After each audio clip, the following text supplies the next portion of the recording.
नमस्कार, the wire में आपका स्वागत है। मैं हूं आरफा खानम शेरवानी। आज बात सत्ता पक्ष की नहीं बल्कि विपक्ष की, क्योंकि एक लोकतंत्र में जितना अहम होता है सत्ता पक्ष, उसके कामों पर नजर रखना, उसकी गतिविधियों पर नजर रखना उससे कम अहम नहीं होता है ये देखना कि जो विपक्ष है उसका स्वास्थ्य क्या है। क्योंकि जो चेक और बैलेंसेस होते हैं एक लोकतंत्र में, वो काम विपक्ष का होता है कि जो सत्ता पक्ष है उसकी नीतियां और राजनीतियों पर नजर रखना और एक बैलेंस बना के रखना, एक संतुलन बना के रखना, एक जवाबदेही बना के रखना। लेकिन अफसोस की बात यह है कि जो भारत के विपक्ष की सबसे बड़ी विपक्षी पार्टी है कांग्रेस पार्टी, जो इतनी मजबूत नहीं है इस दौर में, लेकिन उसके बावजूद भी वही अकेली राष्ट्रीय बड़ी विपक्षी पार्टी है। वो एक तरह से एक प्रतिरोध या कहा जाए कि एक विद्रोह के स्वर वहाँ पर नजर आ रहे हैं, सुनने में आ रहे हैं। ये पूरा मामला कहीं ना कहीं एक खत को लेकर शुरू हुआ, जिसको 23 लोगों ने इस खत पर दस्तखत किए। कांग्रेस पार्टी के तमाम आला नेता उसमें शामिल थे, जिसमें चीफ मिनिस्टर्स भी शामिल थे, कई पुराने फॉर्मर चीफ मिनिस्टर्स, इसके अलावा CWC के मेंबर्स भी थे। ये खत सोनिया गांधी के लिए था, लेकिन ये मीडिया को लीक हो गया। इसमें जो इंटरनल डेमोक्रेसी है, जो अंदरूनी, जो एक लोकतांत्रिक भावना से पार्टी को काम करना चाहिए, उस पर वापस लौटने का आग्रह किया गया और एक तरह से पार्टी में जो बीमारी है उसका इलाज ढूंढने की कोशिश की गई। लेकिन कांग्रेस पार्टी इस वक्त कैसे दौर से गुजर रही है, ये जिस स्प्लिट का मैं जिक्र कर रही हूँ कि कई लोगों ने ये भी कहा जानकारों ने कि क्या एक टूटन की तरफ, एक स्प्लिट की तरफ कांग्रेस पार्टी आगे बढ़ रही है। क्योंकि ट्विटर पर एक जो पूरा एक हंगामा, एक तूफान देखने को मिला इस लेटर के बाद, और जो खबर ये आई कि राहुल गांधी ने ये कहा है कि जिन लोगों ने खत लिखा वो लोग बीजेपी के साथ मिल गए हैं। कपिल सिब्बल ने ट्वीट करके ये कहा कि राहुल गांधी ने ऐसा कहा है। हालांकि बाद में उन्होंने अपना ट्वीट विड्रॉ कर लिया और ये कहा कि झूठी खबर है जिस पर उन्होंने विश्वास कर लिया था। अब ये तो कपिल सिब्बल या कांग्रेस पार्टी के नेता और राहुल गांधी ही जानते होंगे कि इस खबर में सच्चाई है या नहीं।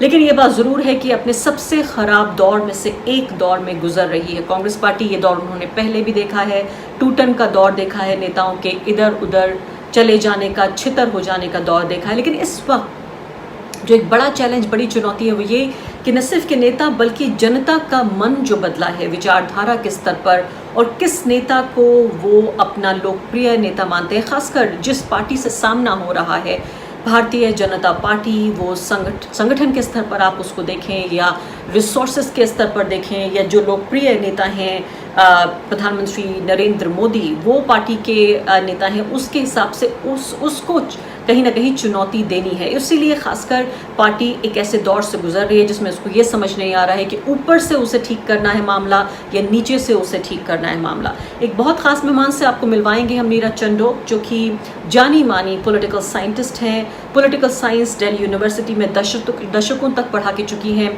और देश की राजनीति को, समाज को बहुत अच्छे तरीके से जानती हैं, कांग्रेस पार्टी को भी बहुत गहराई से जानती हैं। लेकिन उससे पहले एक दो बातें मैं आपसे ज़रूर करना चाहती हूँ कि कांग्रेस पार्टी की जो एक पूरी बीमारी है उसकी जड़ में कहीं ना कहीं इस खत में जिस तरफ इशारा किया गया है वो शायद जो इंगित करता है कि जो इंटरनल डेमोक्रेसी है, अभी चर्चा इस बात पे हो रही है खासकर दिल्ली के सर्कल्स में, जो ट्विटर पे जो सक्रिय रहने वाले लोग हैं, पत्रकार या जो एक्सपर्ट्स हैं, जो ये समझते हैं कि शायद यही भारत है और इसी में भारतीय राजनीति सिमट के रह गई है। उससे बाहर अगर देखा जाए तो क्या जो एक राहुल गांधी या गांधी परिवार का ही कोई सदस्य अध्यक्ष बनेगा या नहीं बनेगा, इसी में कहीं ना कहीं कांग्रेस पार्टी की पूरा जो इलाज है या कांग्रेस पार्टी की समस्याओं का सारा हल जो बता दिया जाता है, कहीं ना कहीं ये बात अपने आप में बेहद हास्यास्पद है। क्योंकि इंटरनल डेमोक्रेसी का अगर आप जिक्र करें, जो पार्टी का खुद का संविधान है, किस तरह से पार्टी को चलना चाहिए, जो कहता है आपको मैं बताऊंगी, और फिलहाल पार्टी जो है वो किस तरह से काम कर रही है, कितना ज़्यादा उनके बीच टकराव है, वो देखने को मिलता है। कि कांग्रेस पार्टी का जो कॉन्स्टिट्यूशन है वो ये कहता है कि CWC के 20 मेंबर्स में से 10 इलेक्टेड होने चाहिए और इन CWC के मेंबर्स को all India Congress committee elect करेगी, उनका चुनाव करेगी। ऑल इंडिया कांग्रेस कमेटी को प्रदेश कांग्रेस कमेटी से आना चाहिए और प्रदेश कांग्रेस कमेटी डिस्ट्रिक्ट कमेटीज़ के जरिए आनी चाहिए। डिस्ट्रिक्ट कमेटीज़ में एक्टिव मेंबर्स होने चाहिए कांग्रेस पार्टी के। तो आप ये देखिए कि कहाँ पर कितना, बिल्कुल जिसे कहा जाए संगठन के स्तर पर बिल्कुल एक आदर्श स्थिति में, एक आदर्श जो स्थिति की तरफ इंगित करता है कांग्रेस पार्टी का कॉन्स्टिट्यूशन। लेकिन जो देखने में आता है पिछले कई दशकों में जो प्रैक्टिस है वो इससे बिल्कुल अलग है। और शायद यही वजह है कि जो प्रतिरोध या एक तरह से जो विद्रोह की आवाज़ें सुनने में आ रही हैं, जो देखने में आ रही हैं, उससे पता चलता है कि कांग्रेस पार्टी के अंदर ही क्या कुछ उबल रहा है, कांग्रेस पार्टी के अंदर ही क्या कुछ बन रहा है। 130 साल पुरानी ये पार्टी है। सोनिया गांधी फिलहाल लॉन्गेस्ट सर्विंग प्रेसिडेंट बन चुकी हैं, अध्यक्ष बन चुकी हैं कांग्रेस पार्टी की, जो लगातार, चूंकि कोई भी किसी भी एक नेता पर एक आम राय नहीं बन पा रही है। 1 साल से भी ज़्यादा हो गया है राहुल गांधी को इस्तीफा दिए हुए, सोनिया गांधी को चार्ज संभाले हुए, लेकिन बार बार पार्टी के नेता कहते हैं कि बहन भाई यानी कि राहुल गांधी प्रियंका गांधी के बगैर कोई पत्ता भी नहीं हिलता। क्या यही तरीका है? क्या इसी स्थिति में, इसी सूरत हाल में, इसी चेहरे के साथ, क्या इतने मजबूत और लोकप्रिय प्रधानमंत्री और इतनी बड़ी पार्टी, जो कि भारत की सबसे अमीर पार्टी है फिलहाल, जो जिसके साथ आरएसएस का भी समर्थन है, जो पूरे आइडियोलॉजी के स्तर पर, विचारधारा के स्तर पर देश को पूरी तरीके से बदलना चाहती है, क्या उसको चुनौती देगी? आज इसी अहम मुद्दे पर बातचीत हम करते हैं नीरज चंडोक से। नीरज चंडोक जी, बहुत बहुत स्वागत है आपका। सबसे पहली बात कि मैं आपसे पूछूं कि किसको अध्यक्ष होना चाहिए, यानी उससे पहले सबसे पहले बताइए कि ऐसे व्यक्ति के तौर पर जो भारतीय राजनीति को इतना नज़दीक से समझता है, जानता है, आप फिलहाल मौजूदा जो कांग्रेस पार्टी है 2020 की, उसे किस तरह से देखती हैं? ये वो पार्टी नहीं है जिससे हम वाकिफ थे, जो हम पढ़ाते थे और जो हमारी फ्रीडम स्ट्रगल के साथ जुड़ी हुई थी। वो पार्टी की ऑर्गेनाइजेशन थी, डिसेंट्रलाइजेशन थी, उनकी ऑर्गेनाइजेशन हर एक डिस्ट्रिक्ट में थी। कांग्रेस आप ही एक कोalition थी, बड़े, you know what we call big men, caste leaders थे, रिलीजियस लीडर्स थे, लैंडलॉर्ड्स थे, पेजेंट लीडर्स थे, एंड जो नेशनल लीडरशिप थी वो मासेस को उन्हीं के थ्रू अप्रोच करती थी, वो डायरेक्ट कांटेक्ट नहीं था। जब गांधी ने कोई आंदोलन चलाना होना और या आंदोलन कॉल ऑफ किया है, it was through these big leaders. अब ये हो गया है जब से, और ये कांग्रेस का ये खासियत रही थी एटलीस्ट 20 इयर्स इंडिपेंडेंस के बाद। 67 में स्टेट गवर्नमेंट्स में कांग्रेस ने अपनी बहुमत खो दी थी, और फिर मिसेस गांधी आई। मिसेस गांधी ने एक नेशनल कॉन्स्टिट्यूएंसी अपने लिए बनाई, वो एक नेशनल लीडर बनी, और इसका प्रभाव कांग्रेस की ऑर्गेनाइजेशन के ऊपर पड़ा, क्योंकि कांग्रेस की ऑर्गेनाइजेशन बिल्कुल एक लीडर की से बिल्कुल डोमिनेट हो गई। ऑर्गेनाइजेशन की तरफ ध्यान नहीं दिया गया, कोई इलेक्शंस नहीं हुई, कोई रिस्पॉन्सिबिलिटी नहीं थी, और तब से लीडर ही इम्पोर्टेंट है। और कांग्रेस में जो भी आता है, उनकी जो स्टेटस है, उनकी जो हैसियत है, वो इसी के ऊपर निर्भर है कि वो लीडर के कितने करीब है। तो ऑर्गेनाइजेशन बिल्कुल जैसे सबसे अच्छी ऑर्गेनाइजेशन की यूपी और बिहार में थी, और आज यूपी और बिहार में कांग्रेस बिल्कुल गायब है, और इन्होंने कोई ध्यान नहीं दिया। इलेक्शंस नहीं हुई है 20 साल 25 साल से, कोई स्टेट लीडरशिप को सेंट्रल लीडरशिप तोड़ती है और जोड़ती है। तो इसलिए कांग्रेस ऑर्गेनाइजेशनली तो खत्म ही हो गई है। और जब आपका एक लीडर है और एक ग्रुप है उसके आसपास, वो ये भी नहीं कर सकते कि लीडर को लोगों के साथ टच में रखें।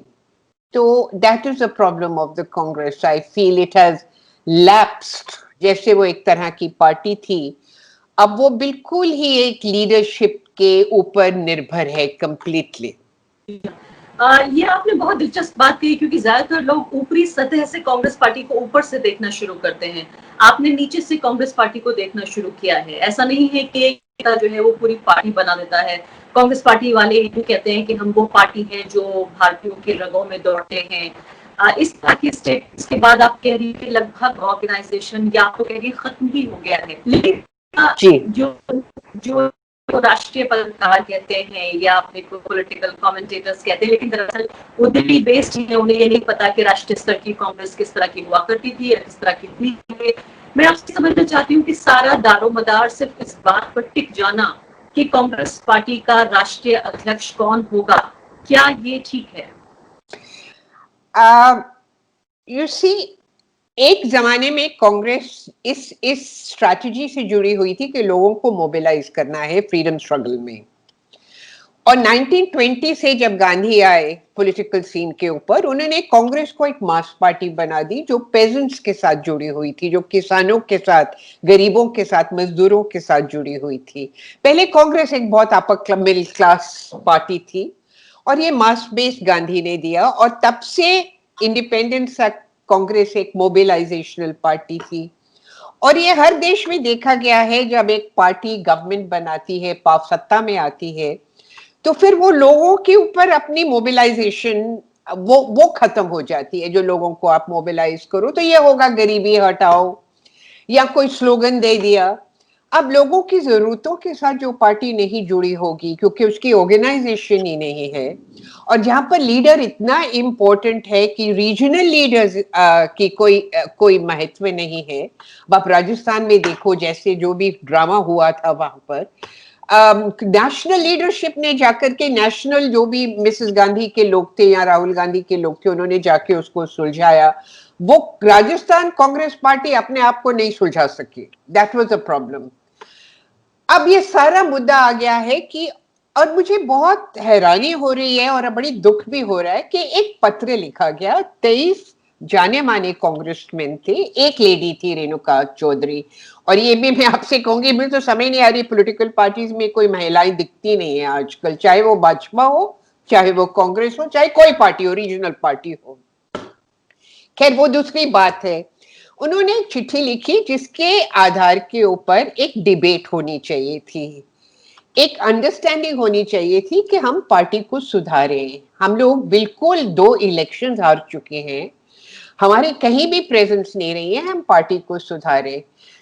इस चिट्ठी को, जो मुझे लगता है बहुत एक समझ के लिखी गई थी और बड़ी दूरदृष्टि से लिखी गई थी, इस चिट्ठी को इन्होंने बना दिया, जो सपोर्टर्स कहते हैं अपने आप को मिसेस गांधी के, एक प्रॉब्लम कि आप प्रो मिसेस गांधी हो कि अपोजिंग मिसेस गांधी हो। मुझे लगता है whole debate has been reduced. और डिबेट का मायने ही खत्म हो गया। वो जो ऑर्गेनाइजेशनल चेंजेस मांग रही थी वो चिट्ठी, और वो क्या कह रहे थे, ऑर्गेनाइजेशनल चेंजेस लाओ, नीचे से इलेक्शन शुरू करो, सेंट्रल कमिटी AICC तक आप इलेक्शंस करो, कांग्रेस पार्लियामेंट्री पार्टी को आप जागृत करो, और लीडरशिप जो हमारी है वो सबके साथ उनको कांटेक्ट होना चाहिए। इसमें क्या गलती है? इन्होंने इसको इतना वल्गराइज कर दिया कि मैं तो हैरान हूं, वाई लीडरशिप के बारे में क्यों बन गया ये डिबेट। ये डिबेट के, ये चिट्ठी के आधार पर एक फार रीचिंग चेंजेस होने सकते थे, पर ये हाल है कांग्रेस पार्टी का। आप प्रोफेसर मंडोक, लेकिन ये बताइए मुझे कि पूरी डिबेट, जैसे मैंने कहा कि प्रो गांधी एंटी गांधी, दिल्ली के वो पत्रकार भी जो अपने को प्रो भाजपा नहीं कहते, क्योंकि साफ बात है, देखिए 2014 के बाद से 2 खानों में एकेडमिक्स बढ़ गए हैं, पत्रकार बढ़ गए हैं, हमारी सिविल सोसाइटी बढ़ गई है। तो वो पत्रकार भी जिनको सोशल मीडिया पर आप बात करते हुए देखते हैं, जो प्रो भाजपा नहीं है, वो भी कहीं ना कहीं कांग्रेस पार्टी को का मजाक उड़ाकर, उन्हें मॉक करके, राहुल गांधी की को तरह तरह के शब्द, पप्पू नाम के शब्दों का इस्तेमाल करके, वो भी मॉक करके कहीं ना कहीं उसे बेकार पार्टी बताने की जो एक लगातार कोशिश है, और पूरी बहस को राहुल गांधी जो है अध्यक्ष बनेंगे या नहीं बनेंगे, इस पे रिड्यूस कर देना है।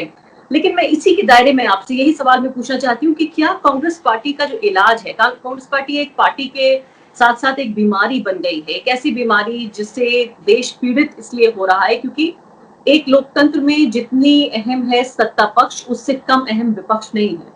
क्या हम मौजूदा दौर की जो कांग्रेस पार्टी है अगस्त 2020 की, इससे हम ये उम्मीद कर पाए कि वो नरेंद्र मोदी और उनकी पार्टी, नरेंद्र मोदी की खुद की लोकप्रियता, उनकी पार्टी का संगठन, उनका तमाम जो हमारे डेमोक्रेटिक इंस्टीट्यूशंस हैं, उन पे जितना मजबूत कब्जा है, उस सबको चैलेंज कर पाएगी? कैसी पार्टी बननी चाहिए? क्या ये गांधी नॉन गांधी की बहस है? नहीं, गांधी नॉन गांधी की बहस तो मुझे लगता है बिल्कुल ही, इट इज नॉट मीनिंगफुल, व्यर्थ है, इट्स नॉट इम्पोर्टेंट। किसी अब भाजपा का स्ट्रेंथ क्या है? भाजपा का स्ट्रेंथ है कि इनकी ऑर्गेनाइजेशन बहुत स्ट्रांग है।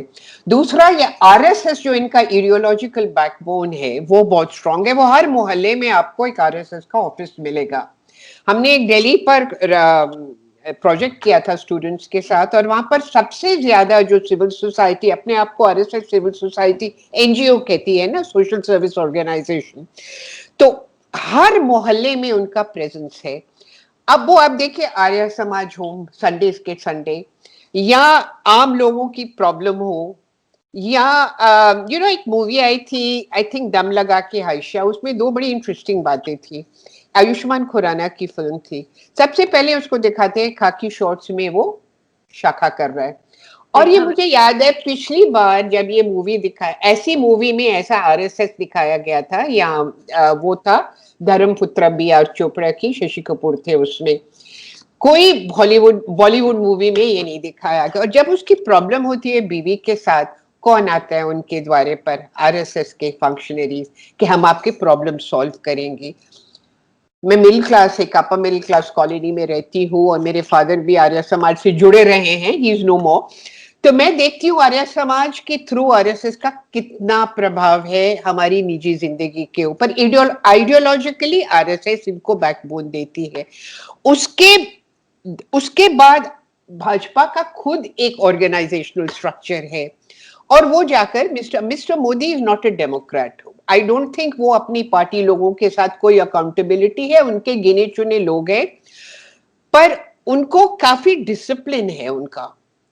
अब बिकॉज ऑर्गेनाइजेशन है। अब कांग्रेस पार्टी में अगर आपकी ऑर्गेनाइजेशन नहीं होगी, जब आपको लोगों के साथ ही नहीं जुड़े रहेंगे, जब आपको उनको मुद्दा नहीं, नेशनलिज्म सबसे आसान मुद्दा है।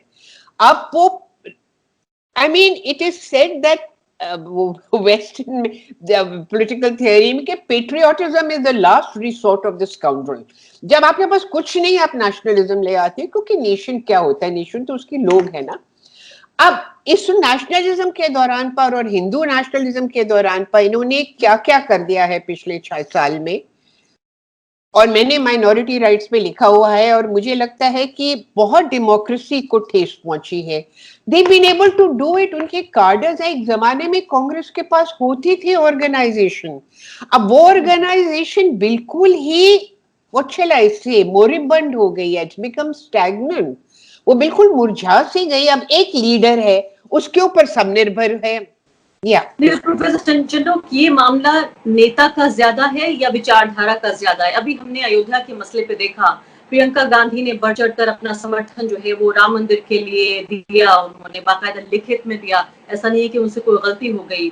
उसके बाद पार्टी के अंदर ही हमने देखा थोड़ा डिफरेंसेस थे, लेकिन कुछ देर के बाद वो सब थम गया। ऐसा लगता है कि खुद पार्टी को समझ में नहीं आ रहा है कि अगर वो हिंदुत्व की पार्टी बनना भी चाहती है, तो जो बी पार्टी है आखिर उसको कोई क्यों चुनेगा, जब एक हार्ड लाइन हिंदुत्व पार्टी है हमारे पास।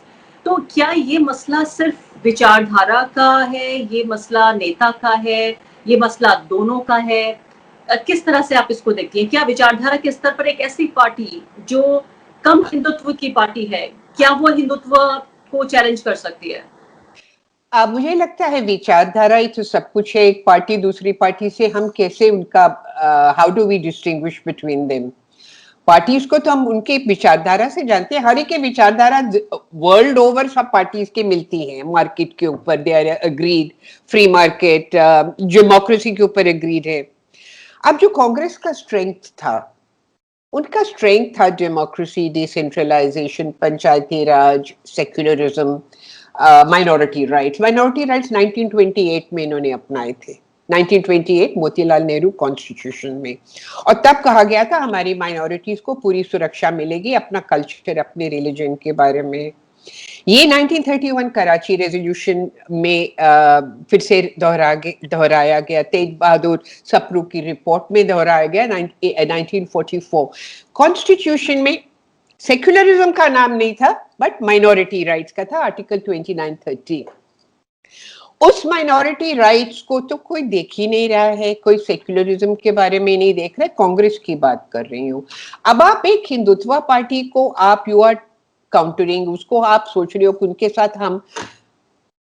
साथ हम we will take them on, right? अब आपके पास, यू आर नॉट क्लियर कि आपके, आप देखिए, चाहे कश्मीर पे इनकी आवाज नहीं उठी एज अ पार्टी, कश्मीर का स्टेटस बदल गया। कांग्रेस ने, एक लीडर ने ये स्टेटस दिया था ना, 370 कॉन्स्टिट्यूशन ये स्टेटस दिया था, राइट? अयोध्या पर मंदिर बना है, सुप्रीम कोर्ट ने, I don't want to say anything, but it's not a fair judgement. आवाज नहीं उठी इनकी। रोज अत्याचार हो रहे हैं, इनकी आवाज नहीं उठती है upon a minorities, hate speech हो रही है, इनकी आवाज नहीं। अब कांग्रेस का क्या क्या व्हाट इज इसका यूएसपी क्या है, क्यों लोग वोट करें इसके लिए? लेकिन प्रोफेसर चंडोक, लोग ये कह रहे हैं, जो कांग्रेस पार्टी के हमदर्द भी हैं, जो अंदरूनी जानते भी हैं, वो ये कहते हैं कि जनता बदल गई है। जब जनता बदल गई है तो नेता कैसे नहीं बदलेगा? क्या अंतरिक्ष में, कहीं खला में, फिजा में जाके कांग्रेस पार्टी तो राजनीति नहीं कर सकती है? भारत की जनता से ही उसे वोट लेना है। अगर जनता ने ये तय कर लिया कि उसको सेक्युलरिज्म को त्यागना है, माइनॉरिटी राइट्स को वो अपीजमेंट कह देना है, माइनॉरिटी राइट्स का मतलब होता है प्रो माइनॉरिटी मतलब एंटी मेजोरिटी, तो इस तरह से जब एक पूरा डिस्कोर्स है, चलिए उस पर किसी और रोज बहस होगी। आखिरी सवाल में आपसे, बहुत दिलचस्प बातचीत हो रही है लेकिन लंबी बातचीत हो गई है, आखिरी सवाल मैं आपसे जानना चाहती हूँ कि अभी कांग्रेस पार्टी का मर्ज क्या है, इलाज क्या है, बहुत संक्षेप में। मुझे लगता है जो सजेशन दी गई हैं उसके ऊपर उनको गौर करना चाहिए और उनको लागू भी करना चाहिए। इलेक्शंस, रिस्पॉन्सिबिलिटी, अकाउंटेबिलिटी और इलेक्टेड और एक कलेक्टिव लीडरशिप। उन्होंने ये नहीं कहा Mrs Gandhi should go, they said एक कलेक्टिव बना करके आप कांग्रेस का बिल्कुल रिफॉर्म करिए। अब मुझे तो कोई इसमें प्रॉब्लम नहीं लग रहा है, इसमें मिसेस गांधी का स्टेटस का सवाल ही नहीं आता, ये तो बनाया गया है। I can understand why they did it, because एक बहुत अच्छे सुझाव आए हैं, इन सुझाव के ऊपर इनको गौर करना चाहिए और इसके ऊपर they should implement it. Otherwise Congress party opposition party नहीं रहेगी, और जिस देश में ऑपोजिशन पार्टी नहीं होती और वन पार्टी रूल होता है, उस देश में डेमोक्रेसी का आप नाम नहीं ले सकते। We have to give up our claims to democracy. बहुत बहुत शुक्रिया प्रोफेसर चंडोक। रोज आपसे मैं दर्शकों से वादा कर रही हूँ कि लेकर आपसे और देश की राजनीति के बारे में भी चर्चा करेंगे, और मुझे कई सवाल आपसे भाजपा की राजनीति पर भी पूछने हैं। मैं ये वादा कर रही हूँ कि अगली बातचीत में जरूर पूछेंगे। बहुत बहुत शुक्रिया। और हम जनता की भी बात करेंगे, जनता की कैसे बनता है opinion. Thank you. The wire के और वीडियोस देखने के लिए सब्सक्राइब करें और बेल आइकन पर क्लिक करें। स्वतंत्र पत्रकारिता की आर्थिक मदद करने के लिए डिस्क्रिप्शन में दिए गए लिंक पर जाएं और अपनी राशि चुनें।